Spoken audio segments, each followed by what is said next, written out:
नमस्ते दोस्तों, अरविंद्रास क्लासेस में आपका स्वागत है। आज हमारे CA 360.10 मिनट रैपिड डोज में हम इस बर्निंग टॉपिक 2024-26 प्रमुख समझौता ज्ञापन को डिटेल और एग्जाम पर्सपेक्टिव से समझेंगे। बिल्कुल। और छात्रों, आज की एनर्जी एकदम हाई रहने वाली है। हाँ, एकदम। इससे हमें हाई यील्ड यानी उच्च प्रतिधारण क्षमता मिलेगी, जो UPSC, state PSC, SSC, CGL और बैंकिंग इन सब के लिए एकदम टारगेटेड है। बिल्कुल। और यहाँ मैं एक प्रो टिप देना चाहूंगी दोस्तों। एग्जाम में ना गलत विकल्पों को हटाने के लिए सिर्फ देशों के नाम मत रटिए, हाँ, ये बहुत बड़ी गलती करते हैं स्टूडेंट्स। है ना। आप उनके सेक्टर पर ध्यान दें हम्म। कि एग्रीमेंट किस फील्ड में हुआ है। हम्म। तो चलिए अपना ये रैपिड डोज शुरू करते हैं। Done, let's start. तो हमारी पहली स्लाइड पर आते हैं। मार्च 2026 से जनवरी 26 के एमओयू, जो तकनीक, रक्षा और जलवायु पर फोकस्ड हैं। हम्म। शुरुआत करते हैं यूआईडीएआई के तकनीकी विस्तार और भारत की नेट जीरो कमिटमेंट्स के साथ। ये मेंस और प्रीलिम्स दोनों के लिए अत्यंत महत्वपूर्ण है। बिल्कुल। मैं एग्जाम वीआईपी मैट्रिक्स यानी परीक्षा विशेष मैट्रिक्स के एक एक फैक्ट को ब्रेक डाउन करता हूँ। ध्यान से सुनिए छात्रों। मार्च 2026 में यूआईडीएआई और गूगल के बीच एक एग्रीमेंट हुआ। इसका फोकस है डिजिटल इंडिया, यानी डिजिटल इंडिया जहां आधार केंद्रों को गूगल मैप पर दिखाया जाएगा। वाओ, ये तो बहुत प्रैक्टिकल मूव है ना। और इसके साथ ही भारत नेपाल के बीच वाइल्ड लाइफ कोऑपरेशन यानी वन्यजीव सहयोग हुआ। फिर फरवरी 2026 में बहुत इंपॉर्टेंट है, बीईएल जो भारत की है और फ्रांस की सेफ्रॉन के बीच। अच्छा, ये वही हैमर मिसाइल वाला है ना। हाँ बिल्कुल। हैमर मिसाइल निर्माण के लिए समझौता हुआ। इसका सीधा फोकस है आत्मनिर्भर डिफेंस यानी आत्मनिर्भर रक्षा। राइट। फिर भारत और ओमान के बीच ग्रीन एनर्जी कॉरिडोर बना। और जनवरी 2026 में तेलंगाना और यूएई के बीच भारत का पहला नेट जीरो शहर बनाने का समझौता हुआ। हाँ, और एक और है, जनवरी का ही, भारत जर्मनी के बीच इमिग्रेशन यानी आप्रवासन, सुरक्षा और पोस्टल लॉजिस्टिक सर्विसेज यानी डाक और लॉजिस्टिक सेवाओं पर भी समझौता हुआ। देखिए, मैं यहाँ आपको एक सेकंड के लिए रोकना चाहूंगी। ये हम्म। जो तेलंगाना और यूएई के नेट जीरो शहर की बात है ना, हाँ हाँ, बताइए। मतलब दोस्तों, ये नेट जीरो शहर का कॉन्सेप्ट कुछ ऐसा है जैसे धरती पर एक स्पेसशिप इकोसिस्टम यानी अंतरिक्ष यान जैसा माहौल बनाना, बिल्कुल सही एनालॉजी है। जहाँ सब कुछ रिसाइकल होता है, हवा, पानी और कुछ भी बर्बाद नहीं होता। लेकिन ये जमीन पर कैसे पॉसिबल है? देखिए, ये बहुत बड़ा इम्पैक्ट क्रिएट करेगा। इसे इम्पैक्ट मैप यानी प्रभाव मानचित्रण से समझते हैं। हम्म। ग्लोबल क्लाइमेट क्राइसिस से निपटने के लिए हमारी जो कॉप कमिटमेंट्स हैं, राइट। उसी की कड़ी है ये तेलंगाना और यूएई का समझौता। ये भारत की क्लाइमेट डिप्लोमेसी यानी जलवायु कूटनीति का मास्टर स्ट्रोक है। अच्छा। हाँ, जब हम भारत का पहला नेट जीरो शहर बना रहे हैं, तो हम असल में सस्टेनेबल अर्बनाइजेशन यानी सतत शहरीकरण को बढ़ावा दे रहे हैं। राइट, मतलब सिर्फ वादे नहीं, ग्राउंड पर काम हो रहा है। चलिए अब स्लाइड 3 पर चलते हैं। दिसंबर 2025 से नवंबर 2025 के एमओयू। यहाँ फोकस है रणनीतिक, लॉजिस्टिक और कौशल पर। बहुत क्रुशियल फेज है ये। बिल्कुल। दोस्तों, इस सेगमेंट में जो रीलोस समझौता है ना, वो समुद्री पहुंच के लिए एक गेम चेंजर है। आप इसे सीडीएस, सीएपीएफ और यूपीएससी आईआर के लिए एक पक्का प्रश्न मानकर चलिए। एकदम 100%। मैं इस मैट्रिक्स के फैक्ट्स तेजी से कवर करता हूँ। दिसंबर 2025 में भारत और लाइबेरिया के बीच फार्मा मानकों यानी दवा गुणवत्ता मानक पर समझौता हुआ। हम्म। फिर गति शक्ति यूनिवर्सिटी और अमेज़न के बीच समझौता हुआ, जिसका फोकस कॉर्पोरेट एकेडमिक लिंक यानी कॉर्पोरेट अकादमिक लिंक पर है। राइट, ये एम्प्लॉयमेंट के लिए बहुत सही है। हाँ। और फिर आता है सबसे बड़ा, भारत और रूस के बीच रेलोस समझौता। इसका फोकस है डिफेंस लॉजिस्टिक्स यानी रक्षा लॉजिस्टिक पर। ओके। और नवंबर 2025 में एमएसडीई और ऑटोडेस्क के बीच वोकेशनल स्किल्स यानी व्यावसायिक कौशल को लेकर भी एमओयू साइन हुआ। देखिए, ये जो रेलोस वाला पॉइंट है ना, हाँ। क्या रेलोस हमारी नौसेना के लिए एक ग्लोबल पिट स्टॉप नेटवर्क की तरह है? पिट स्टॉप नेटवर्क मतलब? मतलब जैसे फॉर्मूला 1 कारों को रेस के बीच में तुरंत ईंधन मिल जाता है और वो रुकती नहीं है, क्या ये भी वैसा ही है? अरे वाह, क्या बात है। एकदम परफेक्ट एनालॉजी दी है आपने। देखिए छात्रों, इस रेलोस बेनिफिट यानी रीलोस के लाभ को डिकोड करते हैं। इंडो पैसिफिक नौसेना संचालन में शिप्स को ईंधन और टर्न अराउंड की आवश्यकता होती है। बिल्कुल। तो रूस के साथ ये रीलोस समझौता हमें रेसिप्रोकल लॉजिस्टिक सपोर्ट यानी पारस्परिक लॉजिस्टिक सहायता देता है। मतलब हम उनके बेस यूज करेंगे, वो हमारे। एकदम। और इसका अल्टीमेट रिजल्ट होगा हमारी स्ट्रेटेजिक मैरिटाइम सुपीरियोरिटी यानी रणनीतिक समुद्री श्रेष्ठता। बहुत बढ़िया। दोस्तों अब आते हैं स्लाइड 4 पर। अक्टूबर 2025 से सितंबर 2025 के एमओयू, ये डिफेंस तालमेल और ग्रीन टेक पर हैं। अब देखिए उत्तर भारत में जो पराली जलाने का संकट है, पर्यावरण, GS3 का टॉपिक, उसका एक क्रांतिकारी समाधान यहाँ है। बिल्कुल, मैं फैक्ट्स बताता हूँ। अक्टूबर 2025 में भारत और ऑस्ट्रेलिया के बीच आर्म्ड फोर्सेस यानी सशस्त्र सेनाओं के बीच साझेदारी हुई। फिर IISc बेंगलुरु और पंजाब के बीच धान से ग्रीन हाइड्रोजन प्रोडक्शन यानी हरित हाइड्रोजन उत्पादन का समझौता हुआ। राइट, यही वो पराली वाला है। हाँ, इसके अलावा भारत जापान के बीच जॉइंट क्रेडिटिंग मैकेनिज्म यानी संयुक्त ऋण व्यवस्था बनी। ओके। और सितंबर 2025 में भारत और मोरक्को के बीच डिफेंस कोऑपरेशन यानी रक्षा सहयोग और भारत इजराइल के बीच इन्वेस्टमेंट और सिक्योरिटी पर बात हुई। काफी डाइवर्स एग्रीमेंट्स हैं। हाँ, और ऑयल इंडिया और HOCL के बीच मिनरल एक्सप्लोरेशन यानी खनिजों का अन्वेषण और मास्टरकार्ड और इन्फोसिस के बीच क्रॉस बॉर्डर पेमेंट्स यानी सीमा पार भुगतान का एग्रीमेंट भी हुआ। वाओ, देखिए मुझे ना उस पराली वाले सोल्यूशन पर वापस आना है। हाँ, बताइए। मतलब ये कितना शानदार है कि स्मॉग जैसी घुटन भरी समस्या को सीधे प्रीमियम ग्रीन फ्यूल में बदला जा रहा है। एक तीर से दो निशाने। बिल्कुल, और इसे तकनीकी भाषा में सर्कुलर एग्री इकोनॉमी यानी चक्रीय कृषि अर्थव्यवस्था कहते हैं। अच्छा। देखिए, इसका इम्पैक्ट मैप पंजाब में पराली जलाने का संकट है। हाँ, हर साल सर्दियों में। इसका मतलब है clean energy plus emission reduction यानी स्वच्छ ऊर्जा और उत्सर्जन में भारी कमी। ये तो सच में रेवोल्यूशनरी है। चलिए अब स्लाइड 5 की ओर बढ़ते हैं। अगस्त 2025 से जुलाई 2025 के MOU, ये सीमा तकनीक और समुद्री सुरक्षा पर हैं।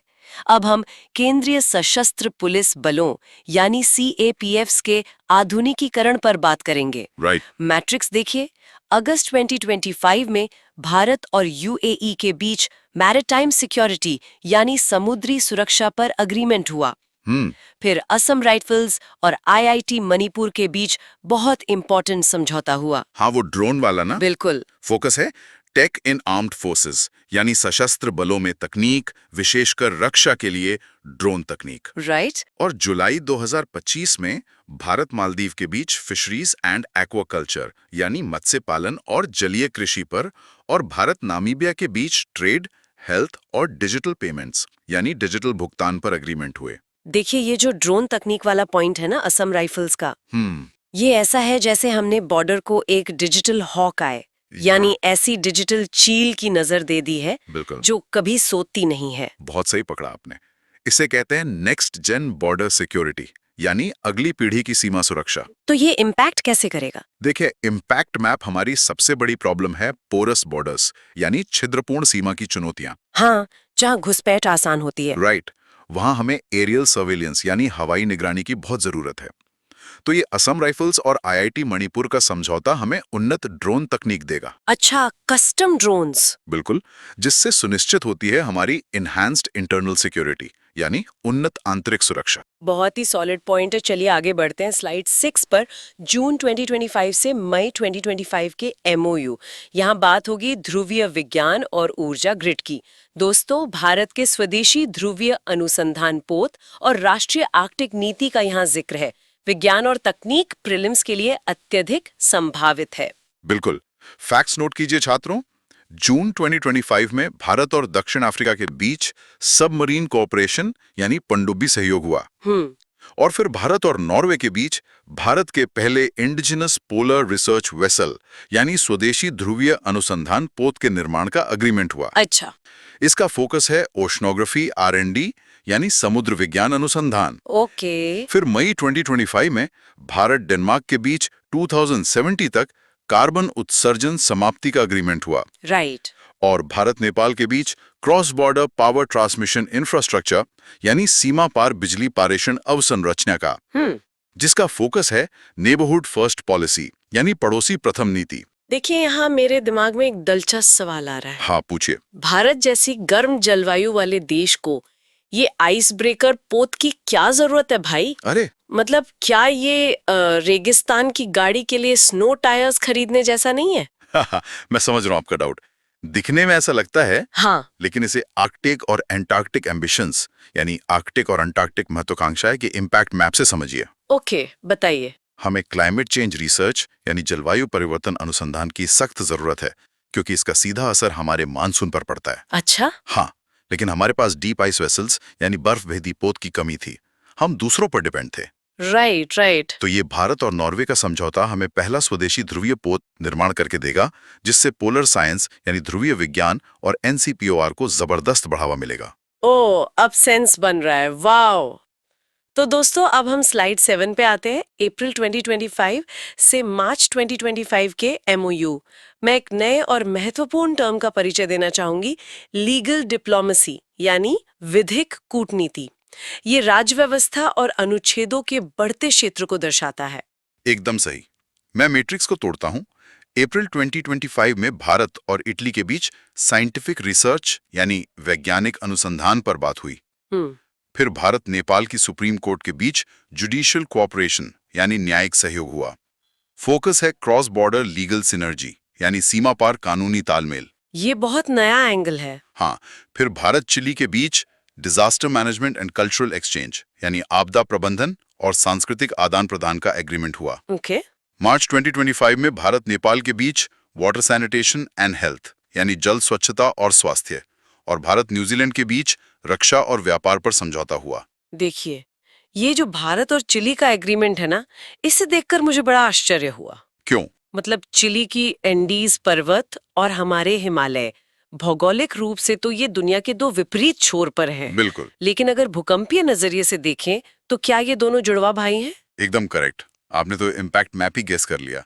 इसे क्राइसिस रेजिलियंस यानी क्षेत्रीय संकट लचीलापन कहते हैं। अच्छा, कैसे? देखिए, एंडीज और हिमालय दोनों में साइस्मिक वल्नरेबिलिटी यानी भूकंप की संवेदनशीलता बहुत हाई है। हम्म। मतलब उनका शेयर्ड जियोग्राफिकल रिस्क यानी साझा भौगोलिक जोखिम एक जैसा है। हम्म। तो इस भारत चिली समझौते से आपदा प्रबंधन और सांस्कृतिक आदान प्रदान बढ़ेगा, राइट। जो अल्टीमेटली एनडीएमए के कैपेसिटी बिल्डिंग यानी क्षमता निर्माण में काम आएगा। वाह, मतलब ज्योग्राफी से सीधा डिप्लोमेसी लिंक हो गई। बिल्कुल। बहुत बढ़िया। तो चलिए, अब इस सेशन के अंतिम लेकिन सबसे अहम विषय पर आते हैं। स्लाइड 8। जी, फरवरी 2025 से जनवरी 2025 के एमओयू। दोस्तों, फोकस एकदम यहीं रखिए। बात हो रही है लिथियम त्रिकोण से अर्जेंटीना के साथ समझौते की, जो भारत के ईवी और हरित ऊर्जा संक्रमण की रीढ़ है। बिल्कुल। मैट्रिक्स देखिए, फरवरी 2025 में भारत अर्जेंटीना के बीच लिथियम एक्सप्लोरेशन एंड माइनिंग यानी लिथियम अन्वेषण और खनन समझौता हुआ। फोकस है क्रिटिकल मिनरल्स यानी महत्वपूर्ण खनिज पर। राइट। फिर जनवरी 2025 में भारत इंडोनेशिया के बीच non basmati white rice trade यानी गैर बासमती सफेद चावल व्यापार पर। ओके। और आंध्र प्रदेश सरकार और आईआईटी मद्रास के बीच डीप टेक इनोवेशन यानी डीप टेक नवाचार और डिजिटल कौशल पर। और लास्ट, भारत सरकार और एडीबी के बीच महाराष्ट्र के तटों और नदी किनारे संरक्षण पर, जिसका फोकस है क्लाइमेट रेजिलिएंट इंफ्रास्ट्रक्चर यानी जलवायु लचीलापन अवसंरचना। देखिए, मैं यहाँ जोर देकर कहना चाहूंगी छात्रों, लिथियम आज का व्हाइट गोल्ड यानी सफेद सोना है। 100%। अगर हमने अर्जेंटीना के साथ आज समझौता नहीं किया ना, तो ये 1970 के दशक में खाड़ी देशों के तेल बूम से चूक जाने जैसी ऐतिहासिक गलती होगी। बिल्कुल सही बात है। और इसे ईवी रिसोर्स रेस यानी ईवी संसाधन दौड़ के इम्पैक्ट मैप से क्लियर करते हैं। बताइए। भारत का फेम 2 और ईवी पुश बहुत एग्रेसिव है। हम्म। इससे लायन बैटरी यानी लिथियम आयन बैटरी की मांग आसमान छू रही है। राइट। तो ये भारत और अर्जेंटीना का खनन समझौता हमारी सिक्योर लिथियम सप्लाई चेन यानी सुरक्षित लिथियम आपूर्ति श्रृंखला को कंफर्म करता है। मतलब हम किसी और पे डिपेंडेंट नहीं रहेंगे। एकदम। और यही हमें एनर्जी इंडिपेंडेंस यानी ऊर्जा स्वतंत्रता की ओर ले जाएगा। बेहतरीन। तो दोस्तों, इतने कम समय में हमने मार्च 2026 से लेकर जनवरी 2025 तक के कालानुक्रमिक विश्लेषण को सफलतापूर्वक पूरा कर लिया है, जिसका पूरा श्रेय हमारे टीम वर्क को जाता है। बिल्कुल। और छात्रों को मैं ये याद दिलाना चाहूंगा कि स्टैटिक सिलेबस यानी स्थिर पाठ्यक्रम को इस तरह के डायनामिक करंट अफेयर्स यानी डायनामिक करंट अफेयर्स के साथ जोड़ना ही परीक्षा पास करने की असली कुंजी है। एकदम सही। इस सेशन से इतना ही। अपना रिवीजन करते रहें। धन्यवाद।